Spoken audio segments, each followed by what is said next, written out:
All righty. Good afternoon, everyone. And hello, everyone.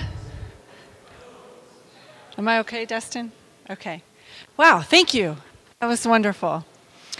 Good afternoon. My name is Jessica Hellman. I'm the director of the Institute on the Environment, where you find yourself on this lovely afternoon.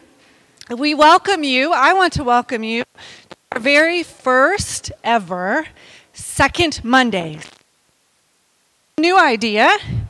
And what is this Second Mondays about? It's derived from the idea that at the Institute on the Environment, we are seeking to build a future where people and planet prosper together. And we want that future to come about in our own communities and all around the world. How do we make that happen? We have to work within the university. We have to work across the private sector, across NGOs, across public organizations, and we need to come together and share our very best ideas. And that's what this forum is about. It's about coming together to discuss new and interesting ideas about building a future where people and planet can prosper together. So we hope you'll join us in future Second Days. We're going to hear a spectacular panel, and then we'll invite you to continue to enjoy some milk and honey cider and some snacks. And please leave this afternoon with at least one new connection or one person that you haven't met before. Then our afternoon will truly have been a success. So thank you so much for being here. Right now, I have the pleasure of handing the microphone over to one of the Institute on the Environment's finest, one of our researchers and senior scientists, Ellen Anderson. She's the director of something we call here at the Institute the Energy Transition Laboratory, and she's leading one of our 3 impact goals, an area of emphasis, a goal that we as an entire Institute on the Environment community are striving toward. And it's about making Minnesota's future carbon neutral. So thank you again, and without further ado, Ellen Anderson.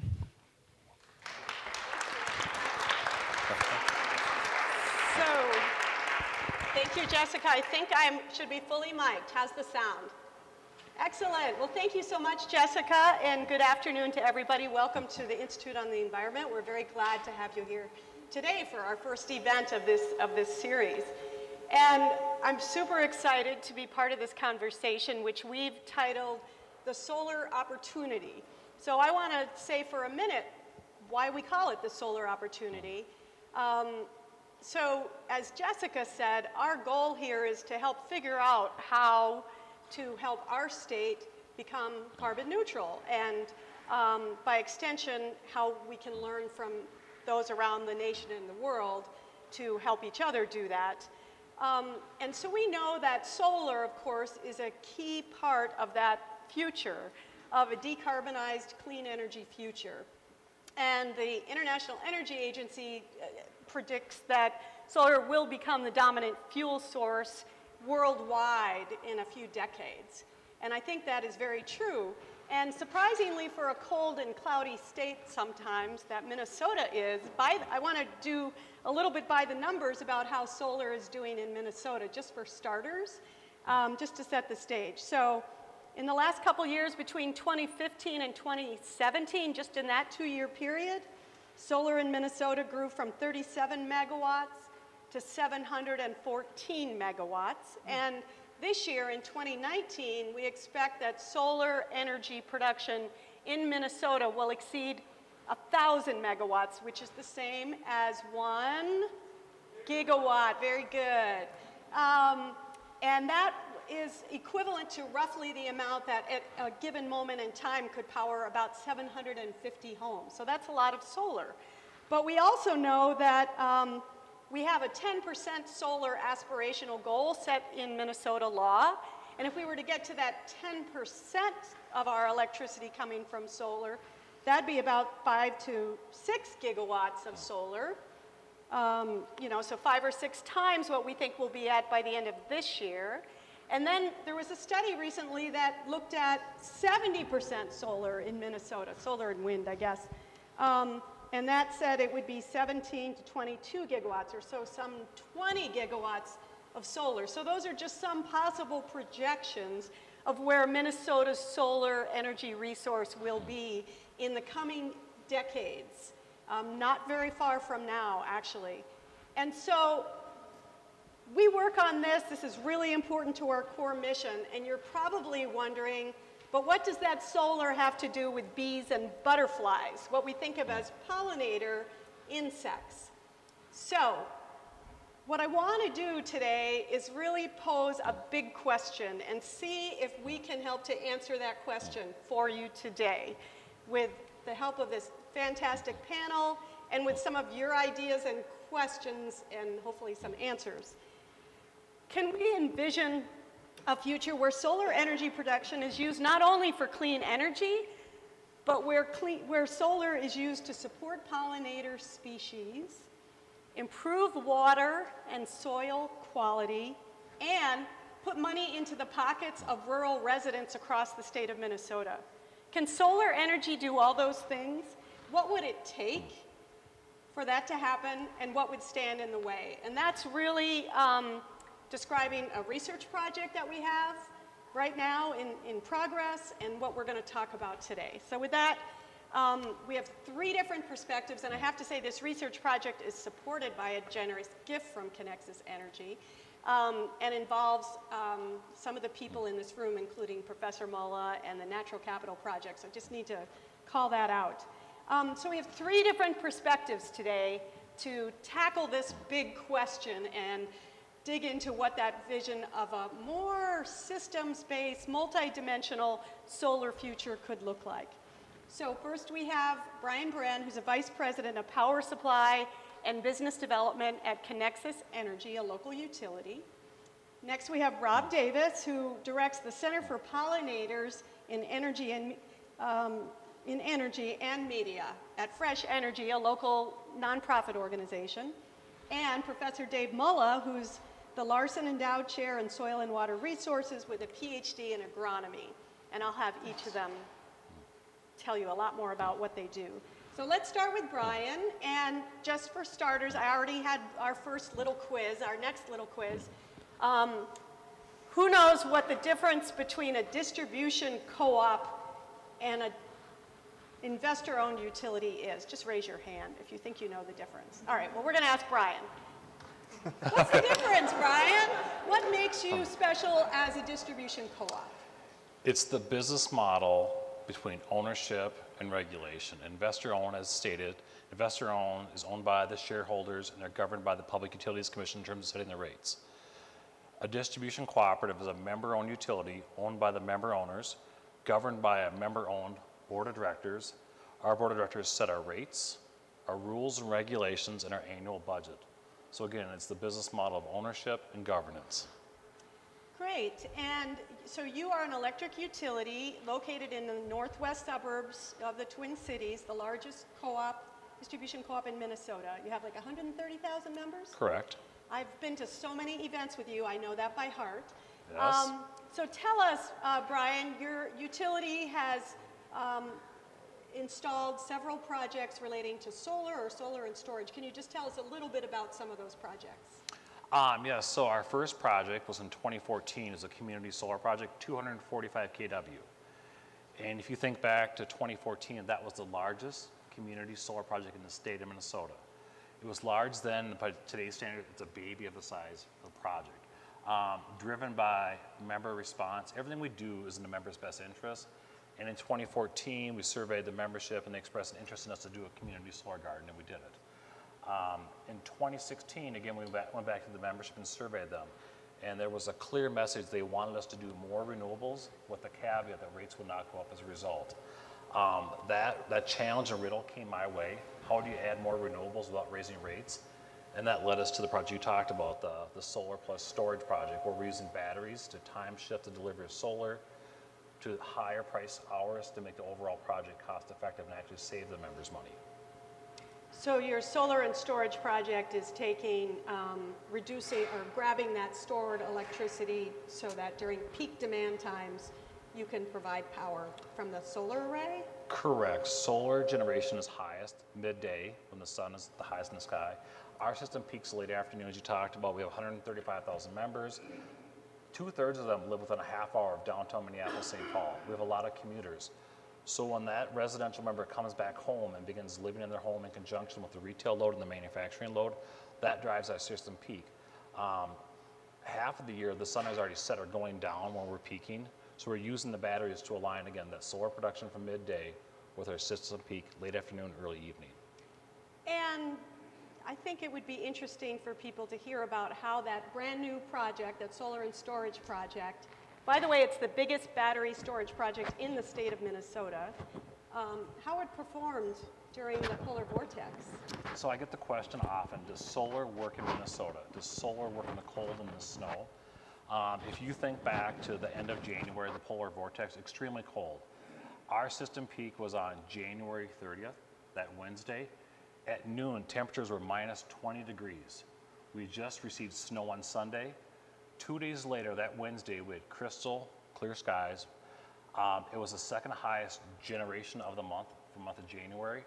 The system performed above average. As if you take the full model data for the 31 days and divide it by 31, we actually had 150% of the solar production on that particular day relative to the average. We were able to fully charge the batteries and time shift 30 megawatts of energy from midday to our system peak. And our batteries had a full discharge of 15 megawatts over our billing peak. So it worked as planned, if not better. And that was the same day that our regional grid was in sort of a crisis mode because there was a need, so much need for generating power that day because of the cold. Correct. That was a MISO max generation event where all generation was on standby. So congratulations. That's a big Thank you. Success story. So, okay, so you are an electric utility. Your core mission is to provide affordable, reliable, and clean power to your customers. So why did you plant pollinator habitat on your solar arrays? So by default, you have to do something with vegetation management. If you don't, weeds will overtake the solar array and block the sun from the solar panels. The traditional utility way to address vegetation management in a project like that is to put gravel down. In 2014, we were slated to gravel our entire site until a group of our marketing people who sit by the windows looking out the solar garden raised their hand and said, isn't there something different? Prairie Restorations Incorporated is actually a Connexus member, and we approached prairie restoration looking at an alternative, doing low growth native grasses that wouldn't hinder the shading of the panels and keep weeds out of the array. We chose it back in 2014, in all honesty, based on appearance. It's turned out to be the best possible solution for vegetation management. It's lower in price, it works at keeping the weeds out, it looks better, and we've learned from people like Rob and others just the benefit to the soil, and then subsequently to the pollinator habitat. In 2015, the grasses came up. In 2016, we added beehives to the solar array as well because of the pollinator benefit, largely due to the input of fresh energy. So you're making honey at your electric utility now. We're making solar-wise honey, and the beekeepers state that the hives there have a higher yield given the amount of pollinator habitat in close proximity to the hive. So yes, we're making honey. Awesome. Who knew that an electric utility would be doing that in 2019? So Rob, Fresh Energy, talk about what is Fresh Energy, what do you do there? Sure. Fresh Energy is an independent 501c3 nonprofit. We shape and drive realistic and visionary energy policy to benefit all. And so when we think about the clean energy transition, we really try to think about a wide variety of different stakeholder perspectives. And so for that reason, back in 2014, some of our members and friends came to us and said, what are you guys doing? Your colleagues worked on some policy that's going to result in thousands of acres of farmland being used for these photovoltaic or PV solar projects. isn't that a problem? Shouldn't all solar be on rooftops? And we, that really sent a very clear and direct message to us that we should be thinking about and researching and finding solutions. Because if we're only limited to rooftop solar, solar projects are going to be a lot more expensive. So we need lots and lots and lots of rooftop solar, of course, but we also need a lot of ground mount as well, which is the most cost competitive kind. So a little research project turned out that we found out that in the United Kingdom and in other places across Europe, that it's a pretty common practice to establish low-growing perennial flowering meadows on solar farms. And like Brian said, the photos are gorgeous. The videos are even better. A slow-motion butterfly or big fat bumblebee bouncing around some solar panels and flowers is a terrific look. And when sustainability directors say, yeah, we want to go 100%, that's what they're thinking of. That's what they're thinking of. They're not thinking of, yeah, I want some more gravel. I have yet to meet a farmer who says, oh yes, class 5 gravel, that's the most productive use of farmland. So, a couple of research projects later, we've found out that this is a scalable solution, and Minnesota happens to be very well positioned to bring this solution to market. We reached out as well to the University of Minnesota, who happens to be home to one of the world's foremost experts on what pollinators and honeybees need, Dr. Marla Spivak. And she said, hey, look, there's not a sufficient amount of investment at the private sector, whether it's counties or states or federal level, to keep these species, honeybees and native bees and butterflies, alive. We need an all-hands-on-deck moment to be able to unleash private sector capital in creating acres of healthy habitat for bees and other pollinators. And so knowing that from the experts, the entomologist perspective, that this was something worth doing, we started collaborating with solar companies and vegetation designers and other entomologists to come up with a scalable solution to address how we could feasibly create quality habitat within the context of a solar farm. Not a pure restoration, but something that is meaningfully beneficial to bees and pollinators, but only an incremental change for the utility. So note to self, we should have the beautiful picture of the butterflies and bees with solar next time. We'll do that. And maybe just a little context setting about solar growth in Minnesota. So most of the solar growth in the last few years has been out in rural areas, right? Do you want to talk about that just a little bit? Yeah, absolutely. The best places to put a photovoltaic, a PV solar farm is generally right next to the substation. So where you're looking for flat land where it's cheap and it's easy to plug into the substation, assuming that substation has some capacity available to take it.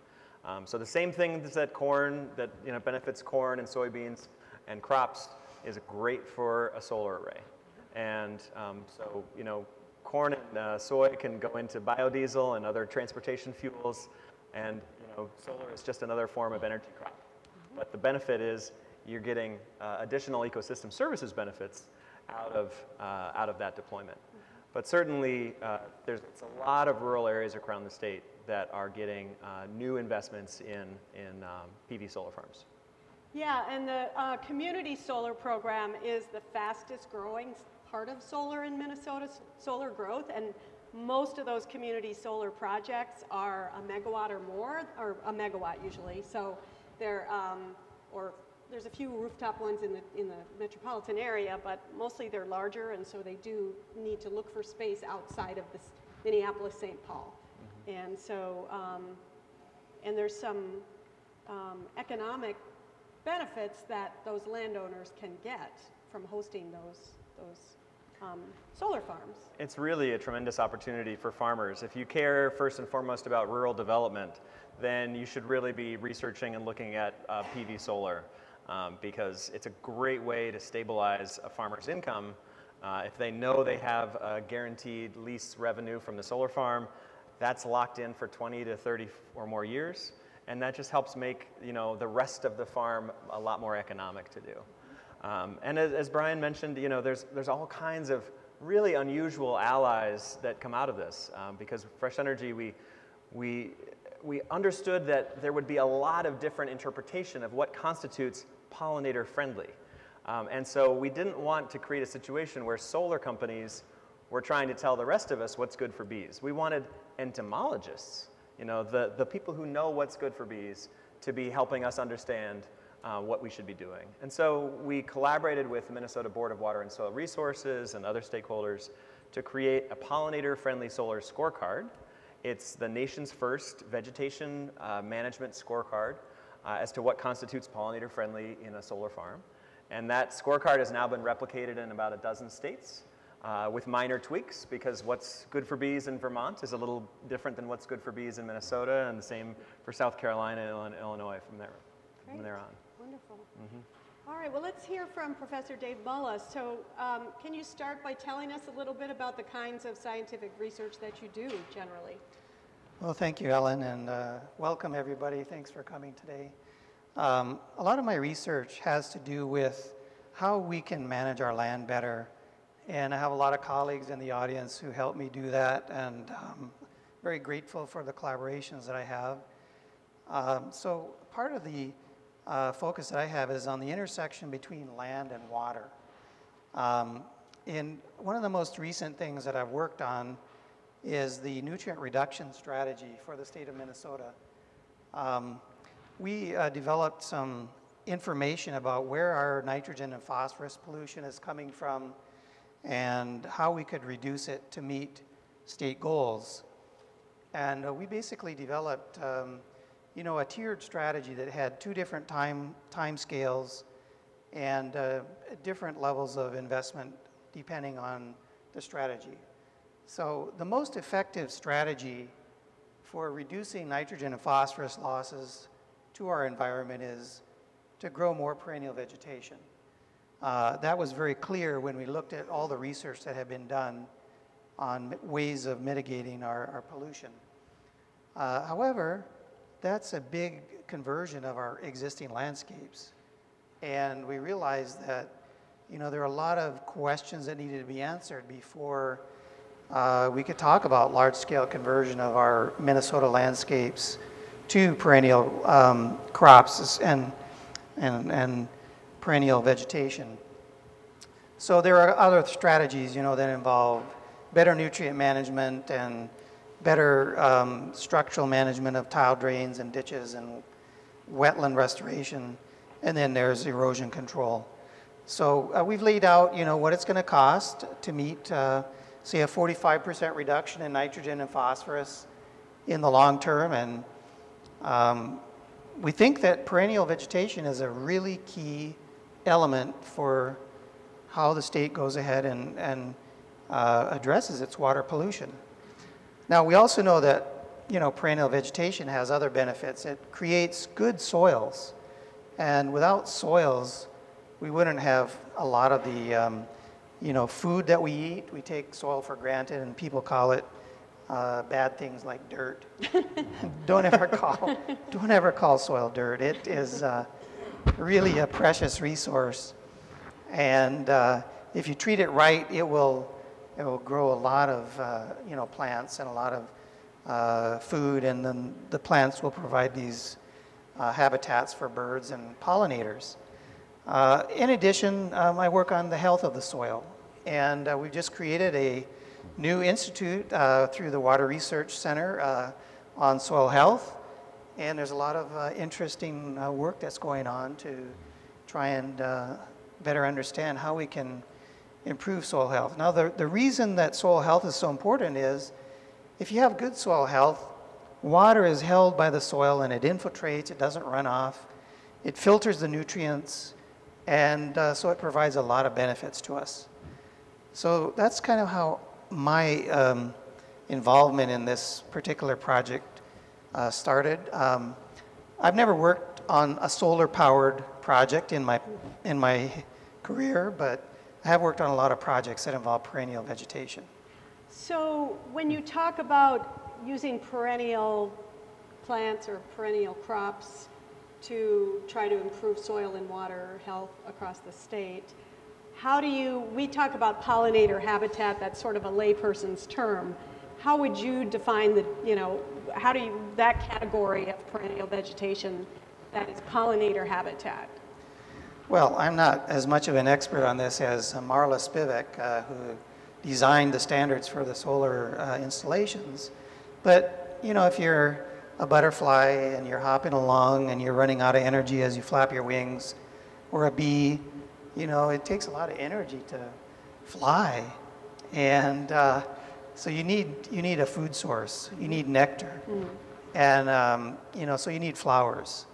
And pollinator habitat has flowers that are available at different times of the years. And so some flowers bloom early in the spring, others bloom in the middle of summer, and others bloom late in the fall. And insects need all three of those in order to have good pollinator habitat. Now, other perennial vegetation may not have flowers. For example, switchgrass, which might provide really good, mitigation of runoff and good infiltration, and it might reduce nitrogen and phosphorus.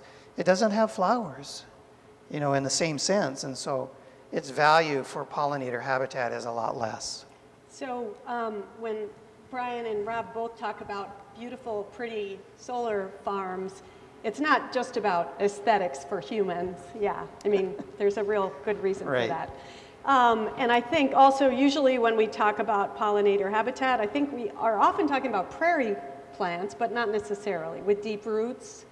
So there's other perhaps carbon sequestration benefits that can come from those as well. Right, perennial vegetation has a lot of benefits.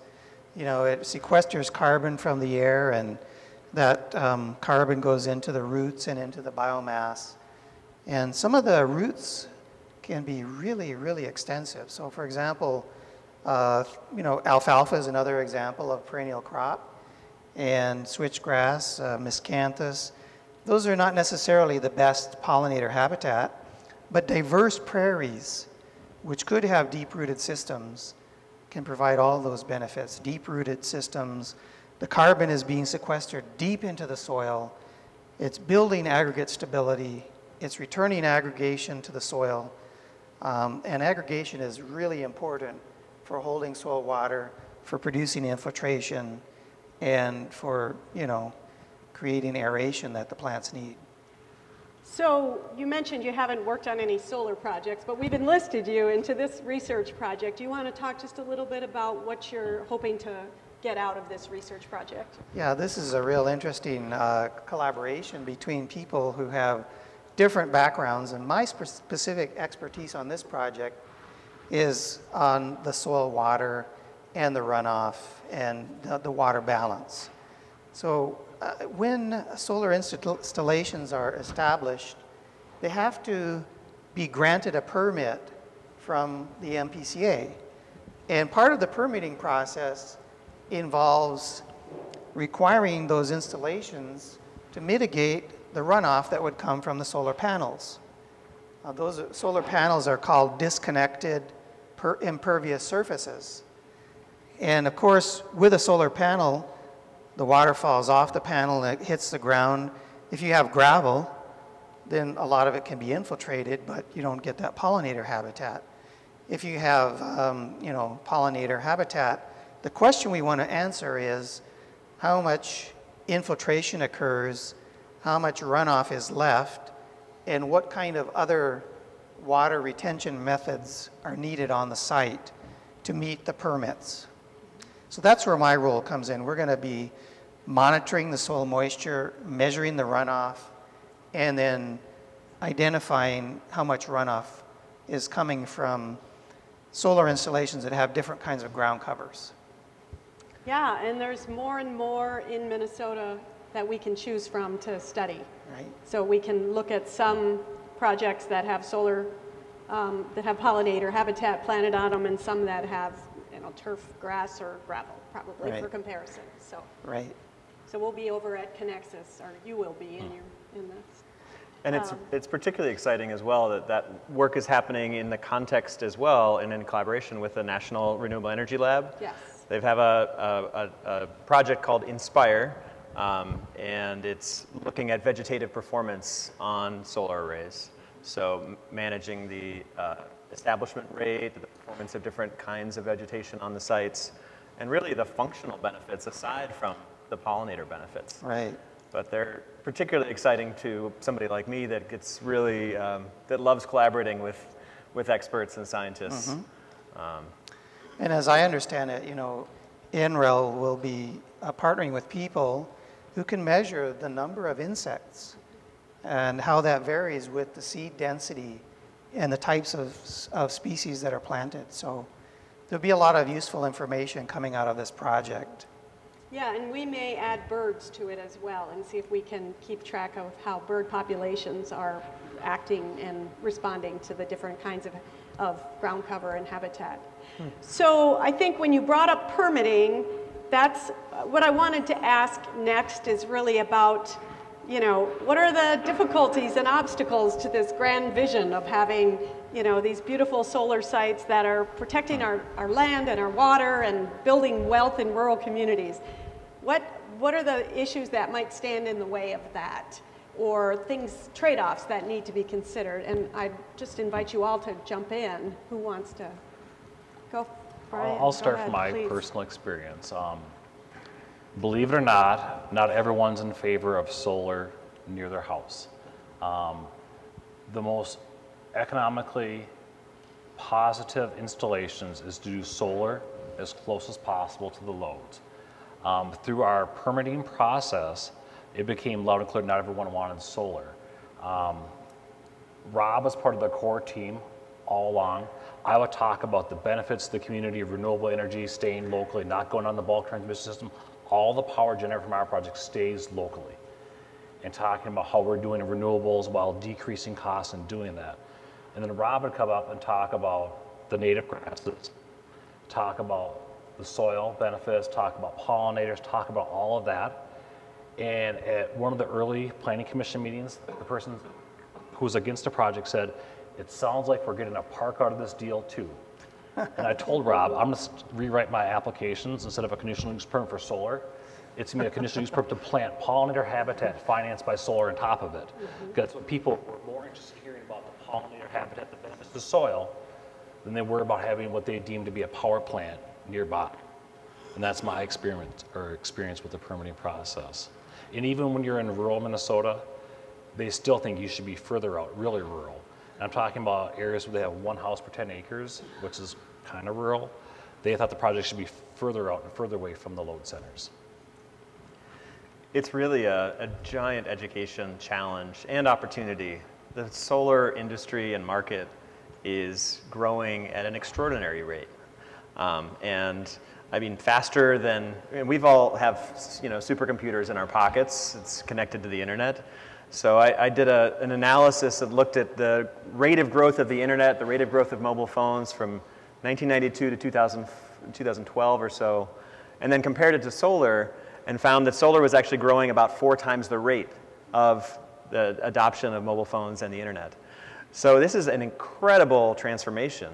And if this is something that's brand new to you, maybe you've only seen a picture of solar in the newspaper and it's from the California desert. And you just start to think, oh, what did the solar panels do to the land, do to the ground when you see the sand underneath it? So there's a lot of misconceptions. People think photovoltaic solar and power tower solar or concentrated solar is the same thing. People think PV solar uses heat.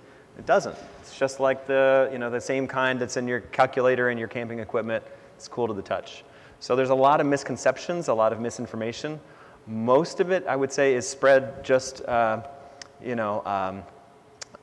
of just lack of information, but some of it is spread and amplified deliberately, and that makes for a real challenge.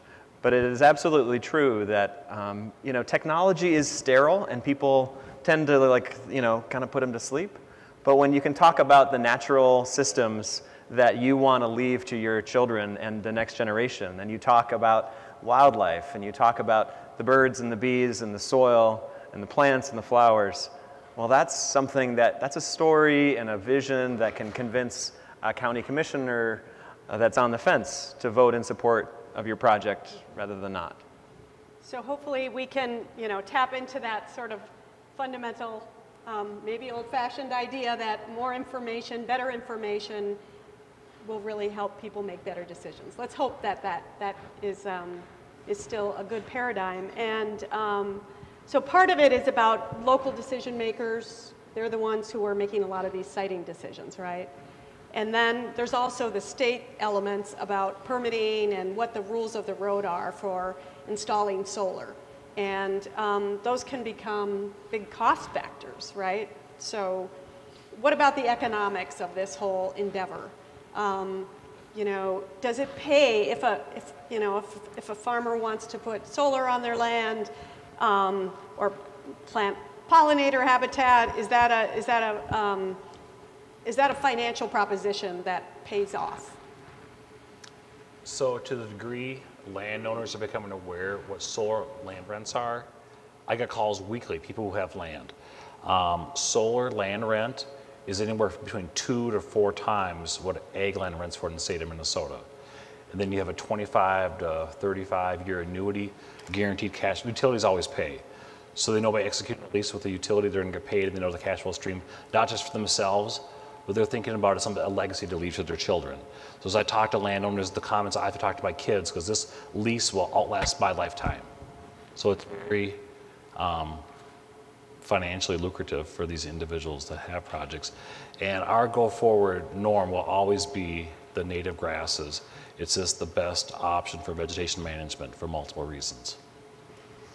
And for folks that really want to get into hours upon hours of cost-benefit analysis, we've recorded more than 8 hours of webinars all about cost-benefit analysis. It's on our website, or you can just go to beeslovesolar.org and find those resources. But there you'll find that, you know, establishing a perennial low-growing meadow under and around solar farm is the least cost tool for the life of the project. You're not just reducing the number of mows, and so reducing the labor, but you're reducing the number of collisions between mowers and solar panels. And there's only so many times that can happen before it becomes very cost effective to have fewer mowers on solar farms. You know, I wanted to return back to your question about some of the challenges. Mm-hmm. I think, you know, when we had the really cold snap, how many of you saw the op-ed in the Star Tribune by the Center for the American Experiment on why solar and renewable energy is bad?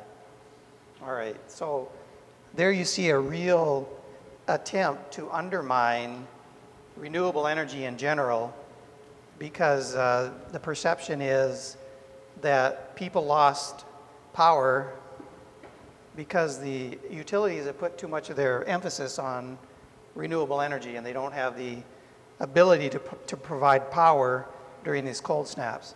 See, that's not true, because, and I think Jessica, who's here, the director of the IonE, and Ellen, who's our moderator, they wrote a very nice rebuttal, and you know, they made the distinction between energy that's used for electricity and energy that's used for heating. And those two things are very different. We use gas for a lot of our heating. And the problem was not enough gas pipelines, small little, you know, local distribution gas pipelines to those suburbs in the northern area of the Twin Cities. Had nothing to do with the electricity grid. And if you'd like to, you know, you're the moderator, but you're more of an expert on this, maybe you'd like to weigh in a little bit on that issue as well. Well, I think you're exactly right that there's a lot of confusion about what happened during the polar vortex and where our heating fuels come from versus where our electricity comes from. There's a lot of people who would like to see our heating systems converted to electricity over time to help reduce carbon in the system, make it more efficient. But the fact is that most people in Minnesota and in the Midwest get their heat through natural gas. And so wind and solar, which is injecting electricity into our electrical grid, is going to have no impact on that. And so, as Brian mentioned, some of those systems performed extremely well during the cold weather. And the colder it gets, the sunnier it seems to get in Minnesota. So that is helpful for solar production. So that's the good news. Yeah, but there is a lot of sort of mythology around that topic. And so more education is always a good thing. So any other, there's lots of other things we could talk about. Any other questions you all want to ask or bring up? Well, I just thought it was really, interesting just at the very surface level as I start to get into thinking about soil and nutrient management. Just what an incredible challenge that is, because it doesn't seem like anyone is prioritizing it and investing the amount of resources needed to address the scale of the problem. Right. That's a huge issue in Minnesota. We lose about 180 million pounds of nitrogen to our rivers every year. And there's about 1.4 billion pounds of nitrogen applied to the soil from fertilizer every year. So, roughly a little more than 10% of what's applied to the land is being lost. And so the magnitudes they add up very quickly when you look at it. And every little bit helps to try and reduce, the amount of nitrogen or phosphorus that we're losing. It's very, very important for our state to get a handle on that. It seems very similar to, in collaborating with the Farm Bureau in Maryland, actually, the two problems that they identified with regards to how to save the bees were, where's the habitat going to go? Because modern farming systems are fence post to fence post, and suburbs are, don't touch my lawn. So where's it going to go? And then who's going to pay to establish and maintain it? And so with those two challenges, where are the dollars coming from? Yeah. Well, I think this is a great start we've made in Minnesota, and we need a little bit more information to document these benefits. And I think there's also work that's needed to really fine-tune the management and evaluate what's the optimum way of providing benefits to pollinators and to the soil and to the water quality, because it's not always clear how you optimize for everything. And what we're trying to do is create these win-win-win situations. Yeah, and so our research project, well, we're hoping to get results from your work that you'll be leading, Dr. Mulla, about those questions. And then we also want to really dig some more into the economics so that we can make sure we have better information about whether this increased pollinator habitat can actually help increase crop productivity in neighboring areas, and whether having these kinds of arrays with beautiful flowers, what's the impact on property values, for example. If we can quantify some of that information, as well as your hopefully soon will be peer-reviewed research about the hydrological and soil impacts, that'll be a real contribution. Yeah.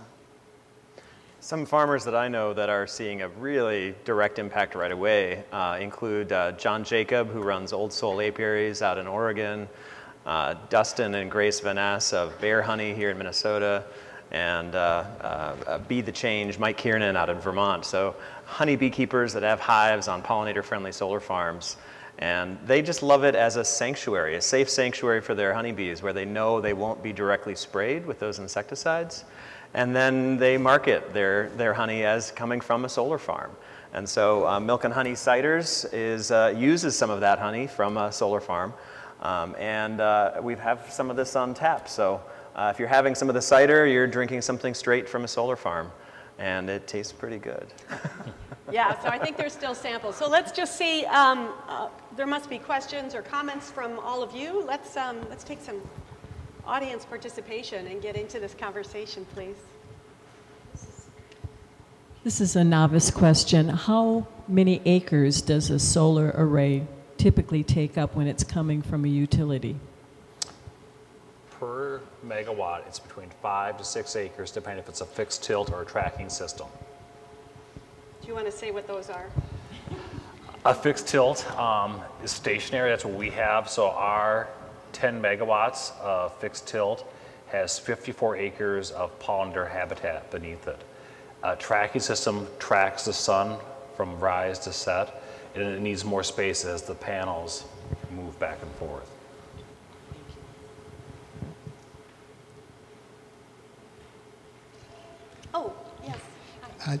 Two questions. One is, can a farmer put land into the conservation reserve program and also put a solar array on it? Yes, CRP doesn't really even let you have a deer stand.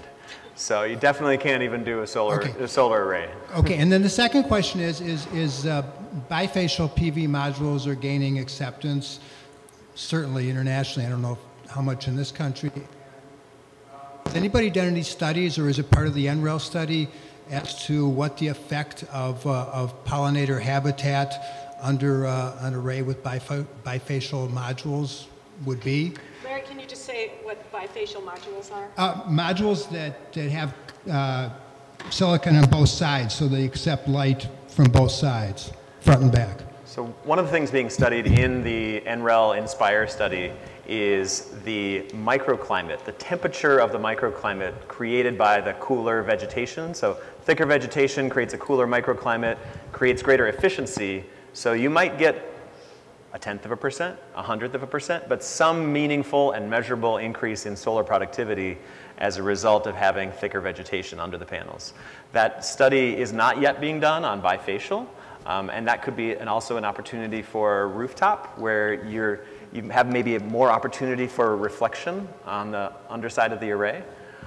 So work is ongoing. I just want to add to that question a bit.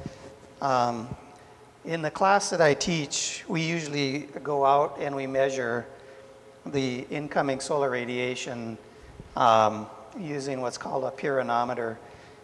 And I think it was last year actually, we had a lot of snow cover on the day that we went out and did that measurement. And we've never had that in the past. And the result that we got that day just surprised me because, you know, it was about 4 times higher than the measurements we had ever seen before. And so I think that what I'm thinking is in the winter, when there's snow cover, these bifacial solar panels might actually do really well just because of the energy that's being reflected off of the snow. That's really interesting. And so that might be a real interesting project for us to try. So people naturally think, oh, these solar panels, they should all go in the California desert or the Arizona desert where it's sunniest. But people forget that that's also where it's dustiest. And so those projects are driving in tanker trucks full of water to then wash the panels at great expense. And here in Minnesota, we get regular amounts of rain, and so we've got clean solar panels. Snow and sleet and all that good stuff, yeah. More questions, yeah. She gave me the mic here. One question I've had for years, and I've talked to some people here on the St. Paul Agricultural School, and has it ever been studied whether or not we can grow other crops? And we're talking about prairie grass and habitat or pollinator habitat. I mean, if we put the solar panels on some larger poles like we have here, so you could could we grow alfalfa, corn, soybeans? What would it take? How far spaced could the solar panels be? I had a group come here from Massachusetts to talk about financing some, they wanted to grow mushrooms in Massachusetts under there, which is a very, very valuable crop, but in the shade, they need shade.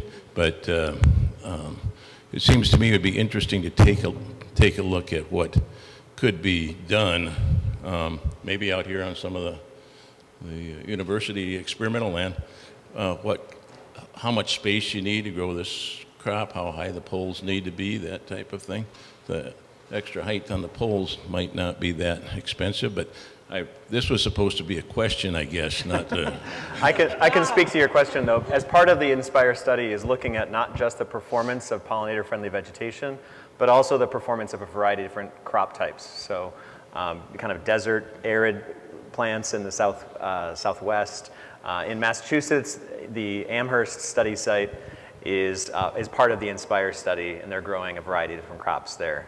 Massachusetts, very, very different situation, though, and in New England in general. They have 500,000 acres of farmland in the whole state. Minnesota has 27 million acres. So for states that are fairly constrained, like Massachusetts, Rhode Island, Connecticut, that have less than 500,000 acres of farmland statewide, then elevating the panels might be a good solution. And Massachusetts actually has an adder. They're providing some incentive to help offset the additional cost, not just of the steel, because the more you go up, the more you go down as well, but also the added construction cost. Because when a solar farm is within kind of person height, then you can stand on the ground and build it very cost effectively. Once it's elevated, well, now you have to bring in either ladders or a lot of equipment to get up to service the panels at that height. So there's some challenges. I mean, and also I love kale. We are not running out of kale. Bees, we need some help with. What about the sheep? Isn't there a sheep example? There's actually plenty of sheep examples. So there's great work being done by a thing now called the American Solar Grazing Association out of New York. And so they're doing conservation grazing. So this is high intensity rotational grazing where you're preserving and enriching the soil and the pollinator habitat, and then you're moving the sheep around the solar farm in these flexible electric fence paddocks. So it's a great way to get pollinator benefits, soil carbon sequestration benefits, delicious lamb. So there's lots of benefits of grazing a solar farm with sheep, and ASGA has some great best practices. But not goats, because they probably eat the wires and stuff. Yeah, that'd be bad. Not goats. Yeah. Others? I saw, where's the mic? Wherever the mic is, sorry. It's working? Okay. All right. So a lot of the solar that's going in rural Minnesota is it's replacing corn and soybeans and is being placed next to corn and soybeans, which are not pollinator dependent crops. So I could see how that might be a bit of a tough sell as an ecosystem service to these farmers, but has anybody ever thought to give some credence to the biological control services that are also provided by insects living in these habitats? Conservation biocontrol is very popular these days in Oregon and Colorado, where they have a certain crop that you can't spray with pesticides. So conservation biocontrol is where you're trying to increase the abundance of certain kinds of parasitic wasps and other things, or even just ladybugs. So ladybugs eat like 5,000 aphids in one's lifetime. So increased abundance of ladybugs would be great for soybeans. It's also a huge opportunity. You look at all of the solar farms that are going in rural areas around Minnesota, and you just start to think, why do I have corn here? Why don't I put in some blueberries, some apple orchards, some kind of crop that's going to significantly benefit from all the ecosystem services that you basically get for free? So you won't have to pay to rent honeybee hives. You'll just get the natural capital benefits. Okay, we had Eric, and then back there. Yeah, I was just curious, is there anything that limits the spread of solar panels? It sounds like there are no downsides of solar, so why isn't it everywhere? That's awesome. There's a great essay online about the 3 ungrateful phases of innovation. One is like, oh, you can't do that, it's against the law. One is, oh, we can't possibly afford to do that. And then the third is like, oh, well, why isn't it everywhere yet?